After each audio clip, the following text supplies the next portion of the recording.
அனைவருக்கும் வணக்கம். நம்ம இப்போ டிஎன்பிஎஸ்சி பொதுத்தமிழ் உள்ள ஒரு முக்கியமான பகுதியை தான் பார்க்க போகிறோம். இந்த பகுதி எதில் இருக்குன்னா 10ஆம் வகுப்பு செய்யுள் பகுதியில் இருக்குது.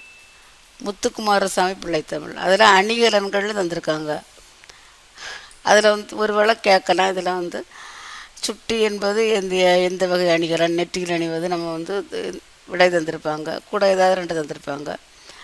அதனால் அந்த அணிகலன்கள் எதெல்லாம்னு பார்ப்போம். அந்த காலத்தில் உள்ள அணிகலன் வகைகள்: சிலம்பு கிண்கிணி காலில் அணிவது, அரைநான் இடையில் அணிவது, சுட்டி நெற்றியில் அணிவது, குண்டலம் குலை காதில் அணிவது, சூளி தலையில் அணிவது. அதுபோக நம்ம குமரகுருபரை நம்ம ஏற்கனவே வீடியோ போட்டிருக்கோம். இந்த பிள்ளை பருவத்தில் இருபாலருக்கும் பொதுவான 10 பருவங்கள் உண்டு பார்த்தோம். அந்த இருபாலருக்கும் பொதுவான பருவங்கள் எதுலான்னா காப்பு, கீரை, தாள், சப்பானி, முத்தம், வருகை, அம்புலி.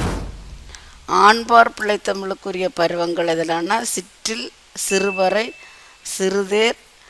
அடுத்தது பெண்பார் பிள்ளைத்தமிழுக்குரிய பருவங்கள் களங்கு, அம்மானை, ஊசல். இது ஒரு வேளை கேட்கலாம். ஆண்பார் பிள்ளைத்தமிழுக்குரிய பருவங்கள் சொல்லிட்டு நமக்கு பொறுத்து அதில் கேட்கலாம். நன்றி. டிஎன்பிஎஸ்சி தொடர்பான அனைத்து வீடியோக்களும் பிளேலிஸ்ட்டில் இருக்குது, பார்த்து பயனடையுங்கள். வீடியோ பிடிச்சிருந்தால் லைக் பண்ணுங்கள். இந்த முந்தைய ஆண்டுள்ள பொது தமிழ் முழுமையான வினா விடைகள் பிளேலிஸ்ட்டில் இருக்குது, பார்த்து பயன்படுங்கள். நன்றி.